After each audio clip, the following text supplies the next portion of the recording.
Hi, welcome to my channel. காசு சம்பாதிக்கிறது கஷ்டம்னு எல்லாருக்குமே தெரியும். ஆனால் அந்த சம்பாதிச்ச காசை நம்ம எப்படி மிச்சப்படுத்துகிறோம், நம்ம எப்படி செலவு பண்ணுறோம், அதுதான் வாழ்க்கையில் ரொம்ப பெரிய விஷயம். காமனாக பீப்புள்ஸ் பண்ணுற ஒரு 5 மணி மிஸ்டேக்ஸ் என்னன்னு சொல்லிட்டு இந்த வீடியோவில் பார்க்கலாம். முதல்ல சேமிக்காமல் போயிடுறது, அப்புறம் சேமிச்சுக்கலாம், இப்போ ஜாலியாக இருக்கலாம் அப்படின்னு சொல்லிட்டு இங்கே இருக்க நிறைய பீப்புள்ஸோட மைண்ட் செட் இது தான். ஸோ ஃபஸ்ட்டு சேலரியிலேருந்து அட்லீஸ்ட் ஒரு 20% சேமிக்க ஸ்டார்ட் பண்ணுங்கள். தேவையில்லாமல் கடன் எடுக்கிறது, ஐஃபோன், பைக்கு, வீட்டு ஃபர்னிச்சர் இந்த மாதிரி எல்லாத்துக்குமே லோனு இஎம்ஐயில் போடலாம் அப்படின்னு சொல்லிட்டு திங்க் பண்ணுறது. ஆனால் கடன் எடுத்தோம் அப்படின்னா அதை நம்ம திருப்பி கொடுக்கணும், அதுக்கு வட்டியும் நம்ம கொடுக்கணும். ஸோ தேவையானதுக்கு மட்டும் லோன் எடுங்க, இல்லைன்னா சேமித்து வச்சு அந்த பணத்தில் நீங்கள் வாங்க ட்ரை பண்ணுங்கள்.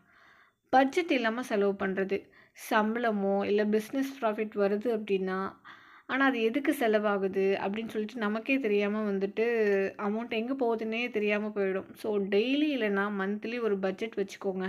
எவ்வளவு செலவு பண்ணுறீங்க, எவ்வளவு சேமிக்கிறீங்க அப்படின்னு சொல்லிட்டு. இல்லைன்னா காசு போகிற இடமே உங்களுக்கு தெரியாமல் போயிடும்.